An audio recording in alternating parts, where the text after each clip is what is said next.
राधे राधे।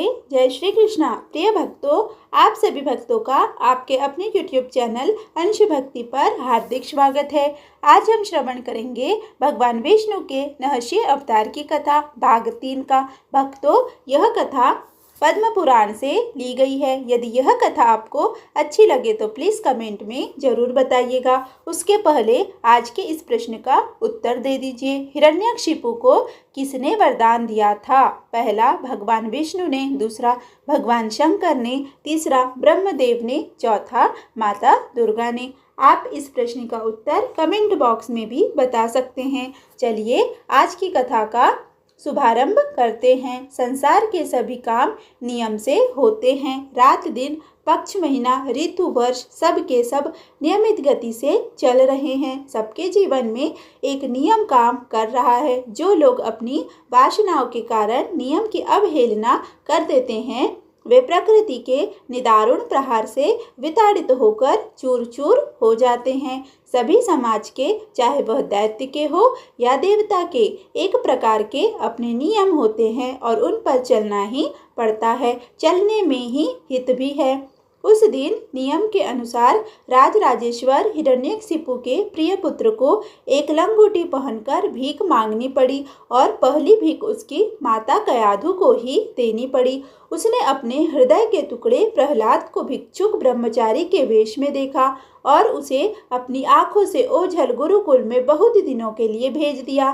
कहा जा सकता है कि यदि नियम की पाबंदी न होती तो, अपने बच्चों के हित का ध्यान न होता तो, वह माता जो अपने लड़के को देखे बिना 2 घड़ी भी सुख से नहीं रह सकती थी, इस प्रकार इतने दिनों के लिए कभी न भेजती। प्रहलाद चले गए। यह बात देखी गई है कि जो भगवान का स्मरण करते हैं, संध्या वंदन, गायत्री जप और नाम जप आदि करते हैं, उनकी बुद्धि शुद्ध रहती है, स्मृति शक्ति प्रबल रहती है। वे किसी बात को और विद्यार्थियों की अपेक्षा शीघ्र समझ लेते हैं। बिना विशेष रटे ही उन्हें पुस्तकें याद हो जाया करती है। प्रहलाद पर तो भगवान की कृपा थी। वे निरंतर भगवान के स्मरण में तल्लीन रहते।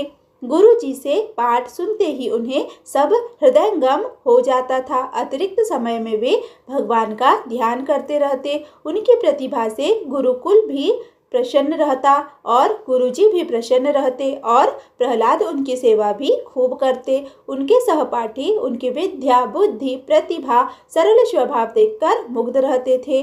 मैं राजकुमार हूँ, इस बात का तो उन्हें तनिक भी घमंड नहीं था। वे बड़ों के सामने सेवकों की भांति रहते, गरीबों पर पिता की भांति स्नेह करते, बराबरी वालों से सगे भाई की तरह व्यवहार करते और गुरुजनों को तो ईश्वर ही समझते थे। माता सरस्वती की उन पर अपार अनुकंपा थी। थोड़े ही दिनों में उन्होंने वेद वेदांगों का अध्ययन समाप्त कर लिया। जब गुरुपुत्रों ने देखा कि प्रहलाद का संपूर्ण विद्याओं में पूर्णतः प्रवेश हो गया, तब उन्होंने अपनी कुशलता प्रकट करने के लिए उसको राजसभा में ले जाने का विचार किया। एक दिन राजसभा के विशाल मंडप में सभी सभासद अपने अपने स्थान पर बड़ी विनम्रता के साथ बैठे हुए थे। आज राज काज संबंधी अनेक बातें हो रही थी। तब तक दोनों पुरोहित प्रहलाद को साथ लिए हुए वहां पहुंच गए। हिरण्यकशिपु ने यथा योग्य पुरोहितों का सम्मान किया और अपने चरणों में साष्टांग प्रणाम करते हुए प्रहलाद को उठाकर हृदय से लगा लिया। सिर चकर गोद में बैठा दिया। यह प्रेम भरी एकटक प्रहलाद को देखने लगा। यो तो वह पाठशाला दूर न थी। प्रहलाद कई बार वहां अपने पुरोहितों के साथ आते भी, परंतु आज की बात कुछ दूसरी ही थी। उनके अध्यापक प्रहलाद को सुयोग्य विद्वान बताकर समावर्तन कराना चाहते थे। इतने थोड़े दिनों में राजकुमार को महान विद्वान बना दिया। यह वाहवाही भी लूटनी थी। हिरण्यकशिपु भी अपने पुत्र को योग्यतम देखकर प्रसन्न हो रहा था। हिरण्यकशिपु ने दुलार करते हुए प्रहलाद से पूछा, बेटा, तुमने विद्या पढ़ ली, अब समावर्तन का समय आया। भला बताओ तो सबके सार रूप से तुमने कौन सी बात ग्रहण की?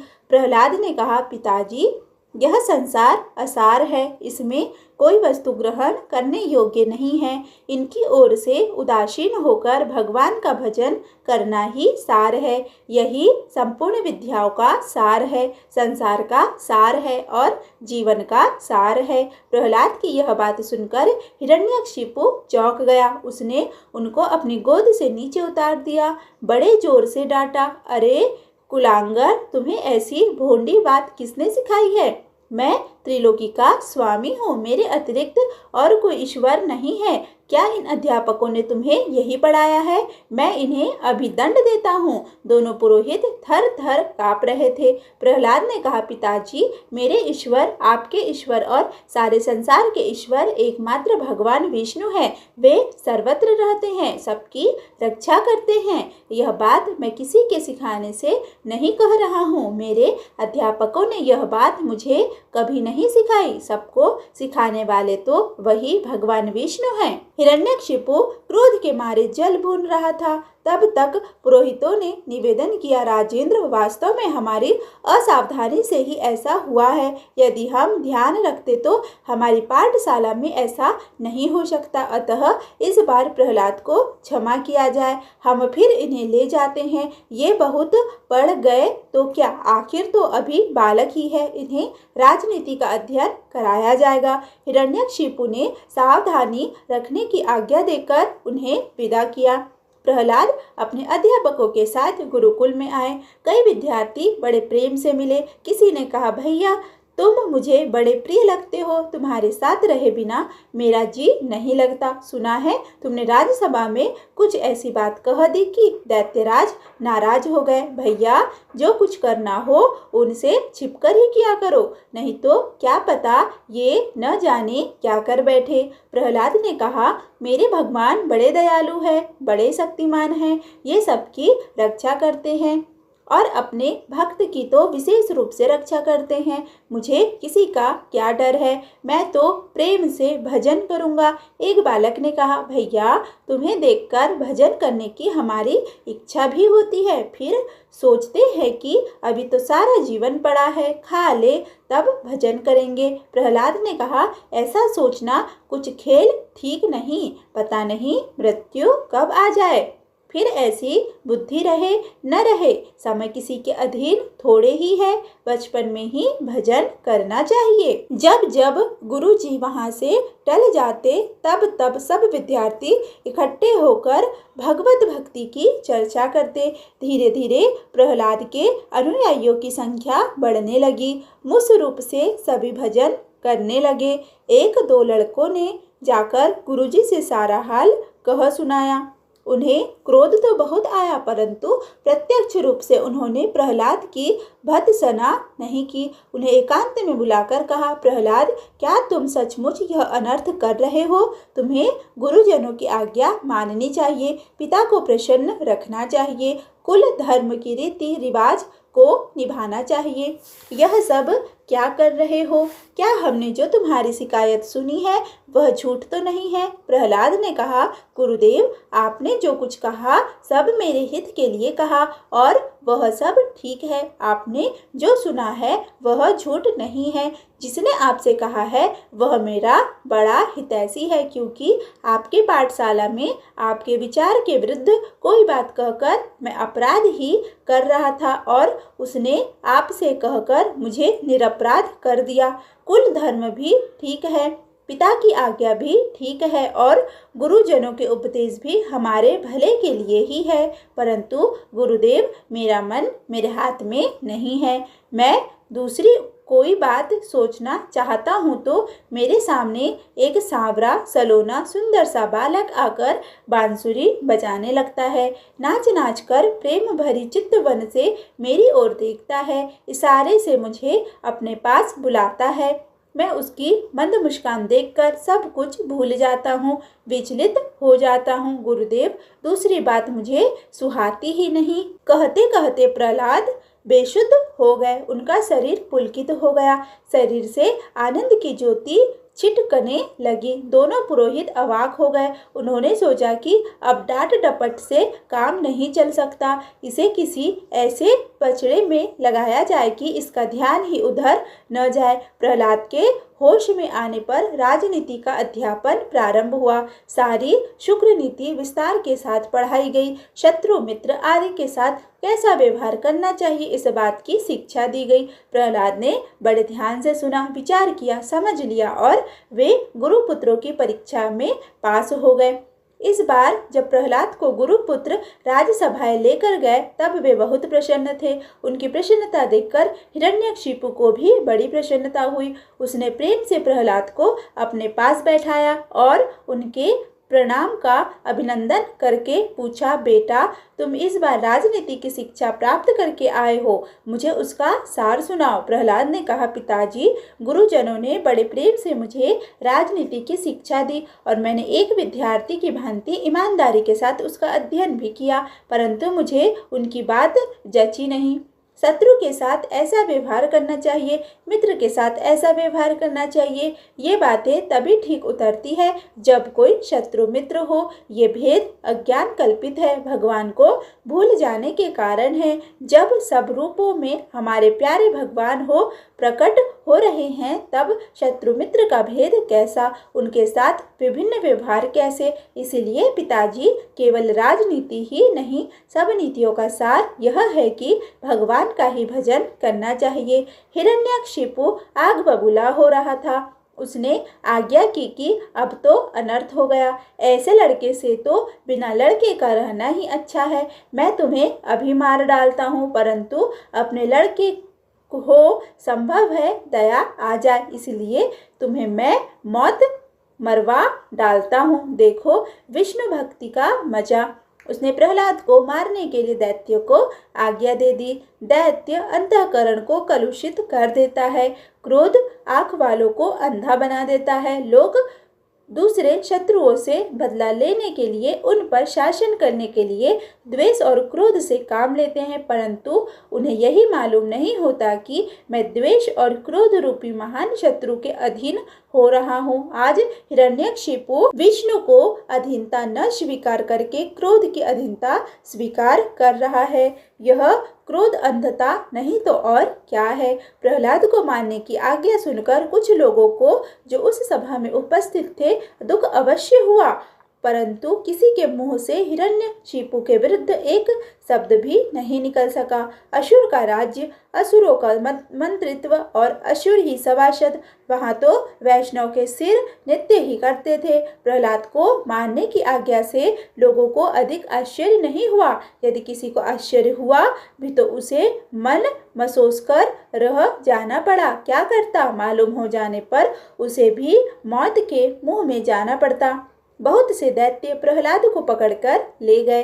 प्रहलाद निर्विकार भाव से मानो कुछ हो ही नहीं रहा है उनके साथ चले गए। जब उन्होंने अपने शत्रु से प्रहार किया और प्रहलाद के शरीर कटने की जगह उनके शस्त्र के 2 टुकड़े हो गए, तब उनके आश्चर्य की सीमा न रही।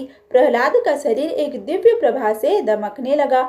दैव प्रहलाद को लेकर हिरण्यकशिपु के पास आए। उन्होंने तुम लोग झूठ बोलते हो, मेरे सामने मारो। तो उन सर्वों ने आक्रमण किया, परंतु सब विफल रहा, उनकी एक न चली। प्रहलाद ने कहा, पिताजी संपूर्ण भय को भयभीत करने वाले और भय का भय छुड़ाने वाले भगवान मेरे हृदय में स्थित है, शास्त्रों में है, आक्रमण करने वालों में है। इसी सत्य के बल पर वे हथियार मुझ पर आक्रमण नहीं कर सकते। अब तो हिरण्यकशिपु और भी भयभीत हो गया। उसने सोचा अब कौन सा उपाय किया जाए। सांपों को आज्ञा हुई कि इसे नष्ट कर दो। उन्होंने अपने संपूर्ण विष का प्रयोग किया, परंतु उनको दाढ़ें टूट गई, मणियां चटक गई, फलों में पीड़ा होने लगी, कलेजा कांपने लगा, किंतु प्रहलाद का बाल भी बांका नहीं हुआ। ये सब हिरण्यकशिपु से आज्ञा लेकर भाग गए। हिरण्यकशिपु ने बड़े बड़े हाथियों को आज्ञा दी कि इसे पीस डालो। हाथियों ने अपना संपूर्ण बल लगा दिया, उनके दांत टूट गए, शक्ति शिथिल पड़ गई, किंतु प्रहलाद जैसा का तैसा मस्त रहा। वह भगवान के स्मरण में तन्मय था। दुंडा राक्षसी गोद में लेकर बैठी। दैत्यों ने चिता बनाकर आग लगा दी। दुंडा समझती थी कि मैं बच जाऊंगी, प्रहलाद जल जाएगा, परंतु उल्टा हुआ, वह जल गई और प्रहलाद मस्त होकर भगवान नाम का जाप कर रहा था। अब षंड और अकमक दोनों दैत्यराज को चिंतित देखकर बोले, महाराज, इस बालक को तो हम लोग ही ठीक कर सकते हैं, हमें एक बार और अवसर दीजिए। यदि यह नहीं मानेगा तो हम कृत्यों को उत्पन्न करके इसे नष्ट कर डालेंगे। हिरण्यकशिपु ने स्वीकृति दे दी। वे दोनों प्रहलाद को लेकर पाठशाला पर आए। इस बार प्रहलाद का प्रभाव बढ़ गया था। भजन करने वाले प्रहलाद को महाराज हिरण्यकशिपु भी नहीं मार सके। यह बात विद्यार्थियों तक पहुंच चुकी थी। सबने बड़े आदर से प्रहलाद का स्वागत किया और गुरुजी के चले जाने पर भगवत प्रेम की बात करने लगे। प्रहलाद ने कहा, भाइयों, मैं तुमसे सच्ची बात कहता हूँ, अपना हृदय तुम्हारे सामने रख रहा हूँ। मैं लोभ से, मोह से, किसी कामना से ऐसा नहीं कह रहा हूँ। इसे प्रेम के साथ सुनो, जचे तो अपनाओ। हम लोग बाहर बाहर तो बहुत सोचते विचारते हैं, परंतु अपने जीवन पर दृष्टि नहीं डालते। बचपन खेल कूद में गवा देते हैं, जवानी विषयों के सेवन में और बुढ़ापा व्यर्थ की चिंताओं में, रोने धोने में। क्या यही जीवन है? क्या इसी के लिए हमारा जन्म हुआ है? सोचो, विचार करो, इस शरीर में क्या है? यह अपवित्र वस्तुओं की एक पुड़िया है। यह जीवन क्या है? वासनाओं की उधेड़ बुन है। इसमें कहीं सुख नहीं, केवल दुख ही दुख है। छोड़ दो इसका मोह, तोड़ दो संसार का बंधन और मोड़ दो अपना मन भगवान की ओर। भगवान बड़े सुंदर है, बड़े दयालु है, उनके भजन में कोई कष्ट नहीं है। वे अपने हृदय में अपने सगे संबंधी है और अपने आत्मा ही है। उनका भजन करो, केवल उनका भजन करो। मित्रों, वे ही सब रूपों में प्रकट है। किसी से द्वेष मत करो, किसी से बुरा मत मानो, सबके प्रति समान प्रेम रखो। यह क्षमता ही उनकी आराधना है।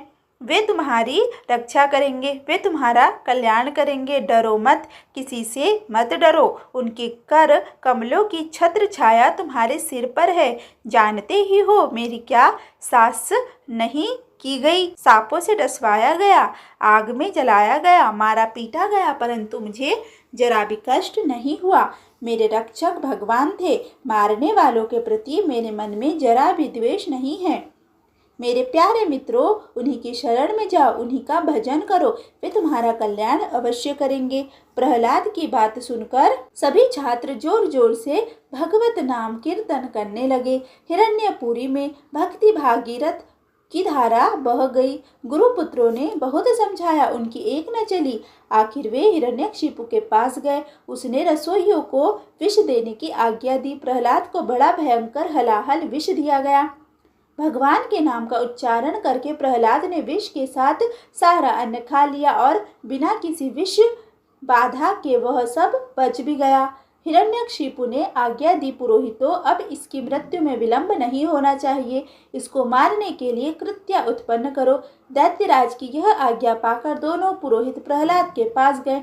उन्होंने प्रहलाद की प्रशंसा करते हुए कहा, आयुष्मान, तुम ब्रह्मा के अंश में दैत्यराज हिरण्यकशिपु के पुत्र हो। तुम्हें विष्णु की क्या आवश्यकता है? जैसे तुम्हारे पिता त्रिलोकी के राजा है, वैसे तुम भी होने वाले हो। छोड़ दो यह बखेड़ा, शत्रु की स्तुति नहीं करनी चाहिए। प्रहलाद ने बड़ी नम्रता के साथ कहा, भगवान, आपकी बात अधिकांश सत्य है। मेरा वंश उत्तम है, मेरे पिता त्रिलोकी के अधिपति है, मैं उनका उत्तराधिकारी हूँ। यह सब ठीक है, उनकी बात मुझे माननी चाहिए, परंतु मुझे भगवान की क्या आवश्यकता है? आपकी यह बात मेरी समझ में नहीं आती। चाहे किसी भी दृष्टि से देखें, भगवान के बिना यह जीवन असार है। उनके पिता इसका उद्देश्य ही पूरा नहीं होता। धर्म, अर्थ, काम, मोक्ष चारों पुरुषार्थी के मूल भगवान के चरणों की आराधना है। कहने के लिए तो प्रहलाद बहुत कुछ कह गए, परंतु अंत में गुरुजनों के सामने इतना अधिक बोलने के लिए क्षमा मांगकर वे चुप हो गए। पुरोहितों ने कहा, बालक, तुम बहुत बढ़ चढ़कर बात करते हो। हमने तुम्हें आग में जलने से बचाया और अनेक आपत्तियों से तुम्हारी रक्षा की। हम समझते थे कि तुम हमारी बात मानोगे, परंतु तुम एक भी नहीं सुनते। अब तुम्हारी मृत्यु के लिए हम कृत्या उत्पन्न करेंगे। प्रहलाद ने कहा, भगवान, कौन किसे मारता है, कौन किसे जिलाता है? सब अपने अपने कर्मों का फल भोग रहे हैं। न कोई किसी को मार सकता है और न कोई जिला सकता है। पुरोहितों को अब क्रोध आ गया। उन्होंने अपने मंत्र बल से कृत्या उत्पन्न की। वह भयंकर राक्षसी अपने पैरों से जमीन को रौंदती हुई आग की लपट के समान चमकती हुई त्रिशूल लेकर प्रहलाद पर टूट पड़ी। बड़े जोर से उसने त्रिशूल चलाया, परंतु प्रहलाद की छाती पर लगते ही वह त्रिशूल खंड खंड होकर पृथ्वी पर गिर गया। भला जिस हृदय में निरंतर भगवान निवास करते हैं, वहाँ लगकर वज्र तो कुछ कर ही नहीं सकता। त्रिशूल क्या कर सकता है? कृत्या की यह रीति है कि जिस पर उसका प्रयोग किया जाता है, यदि उसे न मार सके तो प्रयोग करने वाले को ही वह मार डालती है। उसने लौटकर पुरोहितों पर आक्रमण किया और वे दोनों मर गए। उन्हें कृत्या की आग जलते देखकर कृष्ण कृष्ण त्राहि त्राहि करते हुए प्रहलाद दौड़ पड़े। प्रहलाद ने कहा, भगवान, आप सर्वव्यापक है, सर्वरूप है। इस मंत्र की आग से जलते हुए इन ब्राह्मणों की रक्षा कीजिए। भगवान को सबको सर्वस्वरूप जानकर जैसे मैं शत्रुओं में भी भगवत भावना रखता हूँ, उन्हें भी भगवत धूप ही देखता हूँ, उसी प्रकार इनको भी देखता हूँ। यूँ तो ये पुरोहित भी कृत्या की ज्वाला से बच जाए, जिन्होंने मुझे विष दिया, मुझ पर आक्रमण किया, आग में जलाया, सांपों से डसवाया, हाथियों से कुचलवाया। उनके प्रति यदि हमारे हृदय में भगवत भाव एवं समान प्रेम रहा हो, यदि उनके प्रति मेरे मन में कभी पाप बुद्धि न हुई हो, तो ये मेरे पुरोहित जी उठे। यूँ कहकर प्रहलाद के स्पर्श करते ही दोनों पुरोहित भले चंगे होकर उठ खड़े हुए और विनयी प्रहलाद को आशीर्वाद देने लगे। बेटा, तू दीर्घ आयु हो, ऐश्वर्यशाली हो, तेरा मंगल ही मंगल हो। तत्पश्चात हिरण्यकशिपु के पास जाकर पुरोहितों ने सारी बात कह सुनाई। प्रिय भक्तों, आज का अध्याय यहीं पर समाप्त हुआ। इसके आगे की कथा हम अगले अध्याय में श्रवण करेंगे।